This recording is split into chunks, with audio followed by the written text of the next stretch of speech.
Senator Sindhu صاحب اس پہ closing comment آپ کیجئے گا، آگے ہم اپنا موضوع تبدیل کریں گے کہ اب آپ نہیں سمجھتے کہ حکومت کے لیے دونوں طرف بڑا سیریس محاذ ہے؟ مولانا صاحب تو بڑا مناسب انداز میں آپ لوگوں کے ساتھ ایک ورکنگ ریلیشن بھی بنائے ہوئے تھے، حالانکہ ان کے اس حکومت اس نظام کے اوپر بڑے سنجیدہ سوالات ہیں اس الیکشن کے اوپر بھی، لیکن آپ نہیں سمجھتے کہ ان کے ساتھ بھی اب معاملہ اس نہج کے اوپر پہنچ گیا ہے کہ ایک احتجاج کی صورتحال بن سکتی ہے؟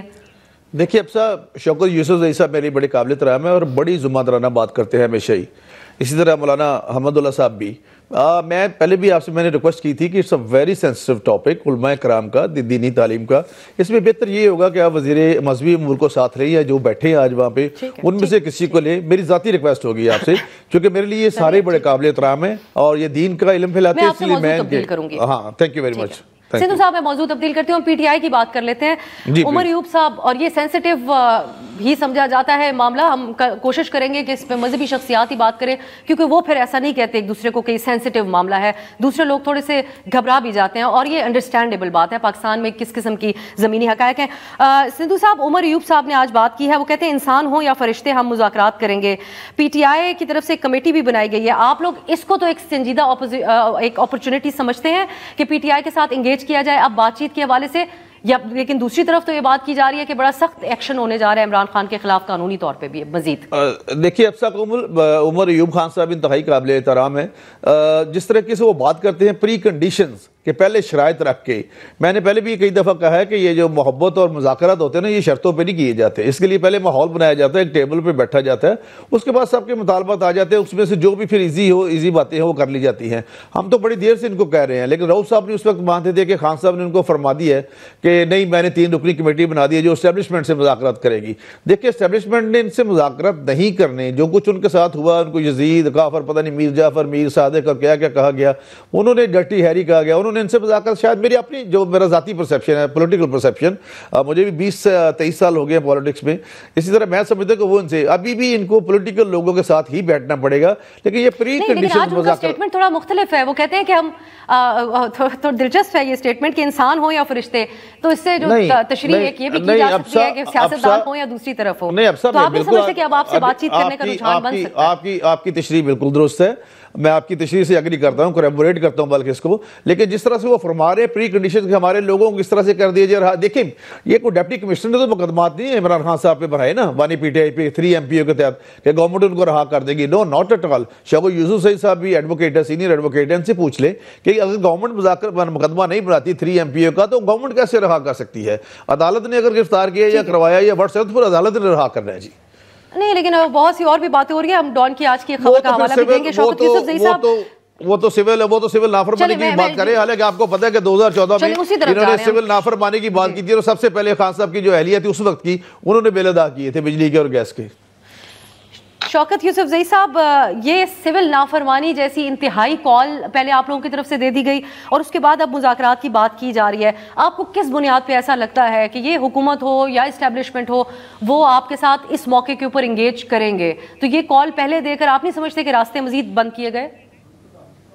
دیکھیں کمل جی، اس طرح کے ماحول بنانا حکومت کا کام ہوتا ہے مذاکرات کے لیے، اور انوائرمنٹ ایسی بنائی جاتی ہے کہ وہ آپ دیکھیں نا کہ ہم احتجاج کی کال دیتے ہیں تو یہ فوراً سڑکیں بند کر دیتے ہیں، کنٹینر کھڑے کر دیتے ہیں، پھر بجائے اس کے کہ احتجاجی مظاہرین کو آپ انگیج کریں، آپ ایک دم بیانات شروع ہو جاتے ہیں وزراء کی طرف سے، اور اتنے غیر سنجیدہ بیانات ہوتے ہیں کہ جی آ کے دکھائیں، اٹک پار کر کے دکھائیں۔ یہ چیزیں میرے خیال سے پتہ نہیں، حکومت دیکھیں، حکومت میں جب ہوتا ہے نا انسان تو ان کے پاس طاقت ہوتی ہے، ریاستی طاقت تو ہوتی ہے، تو یہ نشہ اتر جاتا ہے جب انسان حکومت میں نہیں ہوتا ہے۔ تو یہ چیزیں ساری زندگی کے لیے نہیں ہوتا ہے کہ کوئی ایک بندہ جو ہے وہ حکومت میں رہے۔ اب دیکھیں بات ہو گئی ہے، 5 رکنی کمیٹی بن گئی ہے، یہ کہتے تھے یہ مذاکرات نہیں کرتے، مذاکرات کے لیے کمیٹی بن گئی، ہم نے کہا پارلیمنٹ میں اندر بات کریں گے، یہ پھر کہتے ہیں دیکھیں جی اب یہ ناکام ہو گیا، پارلیمنٹ میں آ گئے۔ تو مجھے سمجھ نہیں آ رہی کہ حکومت کرنا کیا چاہتی ہے۔ یہ جو ابھی مدارس کا ایشو آپ نے کہا بڑا حساس ہے، اس کو کس طرح متنازع بنایا گیا، اس کی کوئی ضرورت تو نہیں تھی۔ اگر مولانا صاحب کے ساتھ ان کی کمٹمنٹ ہو گئی ہے تو وہ کمٹمنٹ پوری کر دے۔ اگر وہاں پہ طاہر اشرفی صاحب کس زمانے میں ہمارے ساتھ ہوتے تھے، جب ہماری حکومت ختم ہوئی اس طرف چلے گئے، تو ان کا تو دیکھیں نا، ان کا آپس میں یہ ساری چیزیں ہیں، یہ اس طرح میرے خیال سے ایک دوسرے کو لڑانے کی بجائے مسئلے کا حل نکالے حکومت۔ یہ حل کی طرف نہیں جاتی ہے، یہ اسی طرح یا تو یہ پریشر میں، کسی کے پریشر میں، اس لیے یہ بنی بنائی چیزوں کو خراب کرتی ہے. اگر دیکھیں پی ٹی آئی ایک بڑی جماعت ہے پاکستان تحریک انصاف اس ملک کی، اگر وہ کہتی ہے کہ ہم اس نہج پر بھی جا سکتے ہیں آخر میں کہ ہم سول نافرمانی کی طرف بھی جا سکتے ہیں، تو آپ کیوں موقع دے رہے ہیں؟ آپ کیوں اس سے شک کر رہے ہیں کہ یہ اسٹریٹ پاور نہیں ہے؟ اسی مہینے کی تاریخ شوکت صاحب آپ لوگوں کی طرف سے دی گئی تھی، اور سندھو صاحب نے بھی جو بات کی اس پہ بھی رسپونڈ کریں کہ جو ماضی میں ایک دفعہ سول نافرمانی کی کال دی گئی اس میں بھی اس کا کوئی فرق نہیں پڑا، بلکہ ایک تو نام انہوں نے لیا شاہ محمود صاحب کی طرف سے بھی، پہلے بل جمع کرانے والوں میں وہ بھی سینئر رہنما تھے. تو آپ نہیں سمجھتے کہ جو لوگ باہر سے ریمیٹنسز بھیجتے ہیں وہ تو اپنے گھر والوں کو بھیجتے ہیں، تو آپ اپنے کارکن کو بہت ایک مشکل جو جس کے جذبات آپ کے ساتھ جڑے ہوئے ہیں، ہم نے دیکھا احتجاج کے لیے بھی اس دن نکلنے کی کوشش کی گئی اور کے پی سے آئے بھی، تو ان کو آپ مجبور کر رہے ہوں گے کہ وہ اپنے گھر والوں کو خدا نہ خواستہ وہ اپنے پیسے نہ بھیج رہے ہوں، فاقوں پہ مجبور کر رہے ہوں. یہ ممکن کیسے ہو سکے گا؟ یہ ڈویبل بھی ہے یوسف زئی صاحب؟ دیکھیں سیاسی جماعتیں ہیں، سیاسی جماعتوں کے پاس کیا آپشنز ہوتے ہیں؟ احتجاج کرتے ہیں تو یہ گولیاں برساتے ہیں، پرامن احتجاج دھرنا دیتے ہیں، یہ دھرنے کے لیے نہیں چھوڑتے. اب اگر دیکھیں نا، لوگ تو جڑے ہوئے ہیں تحریک انصاف کے ساتھ، اگر جڑے نہ ہوتے تو 8 فروری کو اتنا بڑا ووٹ کہاں سے ملتا تھا؟ دیکھیں اس ملک کے اندر یہ حقیقت ہے کہ اگر اسٹریٹ پاور ہے نا تو یا تو مولانا کے پاس ہے یا ہمارے پاس. صحیح اسٹریٹ پاور ایک تو ویسے ہی تھے نا وہ جو جھوٹے روزے رکھتے ہیں کہ ہمارے بھوک ہڑتال ہے، پھر جا کے پیچھے کھا کے آ جاتے ہیں. لیکن یہ جو دو میں نے آپ کو پارٹی جماعت اسلامی کے پاس بھی اسٹریٹ پاور ہے. یہ جو اسٹریٹ پاور کسی کو نظر انداز نہیں کرنا چاہیے. اس وقت دیکھیں 18 سال سے لے کے 35 سال تک یہ لوگ تحریک انصاف کے ساتھ جڑے، یہ جذباتی لوگ ہیں. تو اگر یہ ہو گیا نا، پہلی بات تو یہ کہ اس تک نوبت کیوں آ رہی ہے؟ ابھی بھی دن ہے، ابھی بھی وقت ہے. حکومت کیوں نہیں مذاکرات کا راستہ اپناتی ہے؟ اگر حکومت یہ سمجھتی ہے کہ نہیں آپ لوگوں نے کمیٹی بنائی، میں جی ان کی مرضی ہے. میں تو یہ کہوں گا دیکھیں اس وقت آپ یہ نہ سمجھے کہ سب سے زیادہ اس وقت تشویش میں اوورسیز پاکستانی ہے، اور 90% جو ہے یا اس سے زیادہ تحریک انصاف سے جڑے ہوئے ہیں. یہ کسی سے ڈھکی چھپی بات نہیں ہے، وہ اتنے جذباتی ہے کہ وہ سب کچھ کرنے کے لیے. لیکن یہ بھی تو حقیقت ہے یوسف زئی صاحب، میں آپ کی طرف دوبارہ آتی ہوں، آپ اس پہ ضرور بات کیجیے گا کہ ہمارے زیادہ تر جو ریمیٹنسز آتے ہیں وہ مڈل ایسٹ سے آتے ہیں، تو وہاں پر تو جو زیادہ تر مزدور طبقہ ہمارا بالخصوص ہے تو وہ تو اپنے گھر والوں کے لیے یہاں پر جو پیسے بھیجتے ہیں وہ کیسے ان کے لیے ممکن ہوگا؟ یہ ان کے بھی جذبے کا یا پارٹی سے محبت کا ایک جو ہے وہ امتحان نہیں ہوگا. حافظ صاحب اسٹریٹ پاور کا یوسف زئی صاحب نے بات کی، ایک تو آپ مولانا نے جو بات احتجاج کی ہوئی تھی، اس وقت تک حکومت کے لیے آپ کا کیا پیغام ہے کہ اس کے کس حد تک چانسز ہے؟ ساتھ سول نافرمانی کی کال، اس کو آپ کیسے ڈیفائن کریں گے؟ کیسا سیاسی عمل ہوتا ہے کوئی سیاسی جماعت جب سول نافرمانی کی کال دے؟ سنیے، اگر آپ اس ملک میں سیاسی استحکام کی بات کرتے ہیں، پھر یہ ثابت کرے کہ اس ملک میں سیاسی استحکام کہاں ہے. جب 8 فروری اور 9 فروری کا الیکشن ہوا، اس کے نتیجے میں آپ سیاسی استحکام چاہتے ہیں؟ بالکل نہیں آئے گا، قطعاً نہیں آئے گا سیاسی استحکام.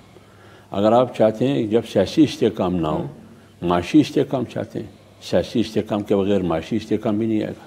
اگر آپ چاہتے ہیں کہ سیکورٹی استحکام ہوگا، سیاسی استحکام کے بغیر سیکورٹی استحکام نہیں ہوگا. تو لہٰذا جب سیاسی بحران بھی ہے، معاشی بحران بھی ہے، سیکورٹی بحران بھی ہے، اور آپ تکتے نہیں لڑتے ہیں، آپ بلوچستان میں بھی لڑتے ہیں، آپ خیبر پختونخوا میں بھی لڑتے ہیں، آپ جمعیت علماء اسلام سے بھی لڑتے ہیں، آپ پی ٹی آئی سے بھی لڑتے ہیں، آپ مدارس سے بھی لڑتے ہیں، تو لڑنے کے علاوہ آپ کا کوئی اور کام ہے یا نہیں ہے؟ حکومت کا کوئی اور کام ہے یا نہیں ہے؟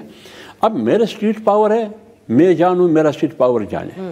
پی ٹی آئی کے پاس اسٹریٹ پاور ہے، وہ کب استعمال کرتے ہیں وہ پی ٹی آئی کی مرضی ہے. لیکن سوال یہ ہے کہ ہمیں مجبور کیا جا رہا ہے. یعنی میں آپ کے ساتھ بیٹھا ہوں، اگر آپ پی ٹی آئی پر یہ اعتراض کرتے ہیں کہ پی ٹی آئی والے بیٹھنے کے لیے تیار نہیں ہیں، ہم تو بیٹھ رہے ہیں نا. 26ویں یعنی ترمیم میں آپ کے ساتھ پورا مہینہ آپ کے ساتھ رات 3 بجے تک نیگوسیشن کرتا رہا، لیکن آپ نے اتنا بڑا فراڈ کیا. کیوں کیا آپ نے؟ جو آدمی آپ کے ساتھ بیٹھنے کے لیے تیار ہے، جو آدمی پی ڈی ایم کی قیادت کرتے ہوئے جمہوریت کے لیے لڑ رہا ہے اور آئین کی بالادستی کے لیے لڑ رہا ہے، پارلیمنٹ میں لڑ رہا ہے، پارلیمنٹ سے باہر لڑ رہا ہے، آئین اور قانون کے دائرے میں رہتے ہوئے، اب اس کے ساتھ یہ ہو رہا ہے. اس کا مطلب تو یہ ہے کہ آپ مجھے دیوار سے لگاتے ہیں، آپ مجھے تصادم کی طرف لے جاتے ہیں، آپ مجھے ٹکراؤ کی طرف لے جاتے ہیں. مدارس تیار ہیں اس کے لیے کہ میں رجسٹریشن کرنے کے لیے تیار ہوں. وہ کہتے ہیں میں آڈٹ دینے کے لیے تیار ہوں. وہ کہتے ہیں کہ عصری علوم آپ چاہتے ہیں، وہ بالکل مدرسے میں ہے. کیا کیا پڑھانا چاہتے ہیں؟ انگلش، اردو، معاشرتی علوم اور پاک سٹڈی. بالکل ٹھیک ہے. Matric, F A. آپ کے ساتھ جو دھوکہ آپ کہتے ہیں وہ اس میں زیادہ کردار نون لیگ نے ادا کیا یا پیپلز پارٹی جنہیں زیادہ آپ کے ساتھ متحرک رہی، میٹنگز کرتی رہی؟ دیکھیے بات کس کو زیادہ ذمہ دار سمجھتے ہیں؟ میری بات سنیں. پہلے تو ہم یہ سمجھتے تھے پارلیمنٹ کے اندر بلاول بھٹو نے بھی ساتھ دیا، پارلیمنٹ سے باہر بھی ساتھ دیا، پریملن نے بھی ساتھ دیا، ایم کیو ایم نے بھی ساتھ دیا. کراچی میں بھی اسف رضا زرداری بلاول سے بیٹھک ہوئی، اتفاق ہوا. لاہور جاتی عمرہ میں نواز شریف کے ساتھ، شابی شریف کے ساتھ مولانا کی بیٹھک ہوئی، اتفاق ہوا. یہاں بیٹھ کے سب نے اتفاق کیا. قومی اسمبلی میں یہی مسودہ مدارس کی رجسٹریشن کی بل کے حوالے سے اتفاق سے پاس ہوا. سینٹ میں آیا، اتفاق سے پاس ہوا. ایوان صدر میں گیا، ایوان صدر نے روک دیا. کیوں روکا ایوان صدر نے؟ اس لیے ہم سمجھتے ہیں کہ اس کے پیچھے بدنیتی ہے. لیکن ہم یہ سمجھتے تھے، ابھی آ رہا ہوں آپ کی جواب. کوئی اور عناصر تو نہیں آپ سمجھتے لوکل عناصر؟ ابھی اسی پر آ رہا ہوں. ہم یہ سمجھتے تھے کہ شاید اس میں زیادہ عنصر پیپلز پارٹی کی ہے، بالخصوص صدر صاحب کی. کیونکہ حکومت بار بار یہ کہتے رہی رضا ثناء اللہ کے ذریعے، کسی اور کی نمائندے جو ان کے اسپوکس مین ہوتے ہیں، کہ ہم تو بالکل ساتھ ہیں، یہ تو ایوان صدر سے روکا گیا. کیوں روکا گیا؟ یہ ہم نہیں چاہتے ہیں. لیکن آج جو کچھ ہوا، جس میں ان کے 3 وفاقی وزراء بیٹھے ہیں، آج جس بیٹھک میں وہ بیٹھے تھے، اس کا مطلب یہ ہے کہ اس پوری انتشار کے پیچھے حکومت ہے.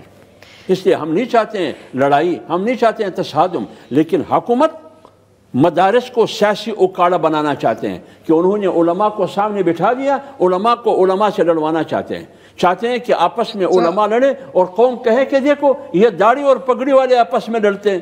داڑھی اور پگڑی والے نہیں لڑتے، آپ لڑوانا چاہتے ہیں. اور جمعیت علماء اسلام مولانا صاحب کا موقف یہ کہ نہ میں طاہر اشرف سے لڑوں گا، نہ میں مفتی عبدالرحیم سے لڑوں گا، میری لڑائی حکومت سے. سندھو صاحب، شوکت صاحب کچھ آپ کہنا چاہ رہے ہیں؟ میں پھر سندھو صاحب کی طرف جاؤں گی. میں نے کہا دیکھیں مولانا صاحب حمداللہ صاحب نے آخر کہہ دیا نا، یہ انتشار گورنمنٹ خود پھیلا رہی ہے.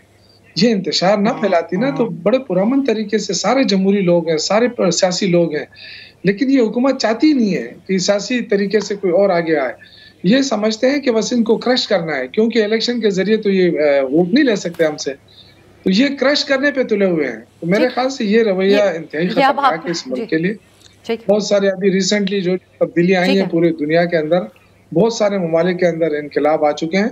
تو یہ لوگوں کو دیوار سے نہ لگائے، خدا کے لیے جمہوریت کے نام پہ ملک بنائے اور جمہوریت کو لاگو کر دیں. اگر جمہوریت سے ہٹیں گے نا تو پھر چیزیں اور طرف چلی جائیں گی. اور یہ میں نہیں سمجھتا. یوسف صاحب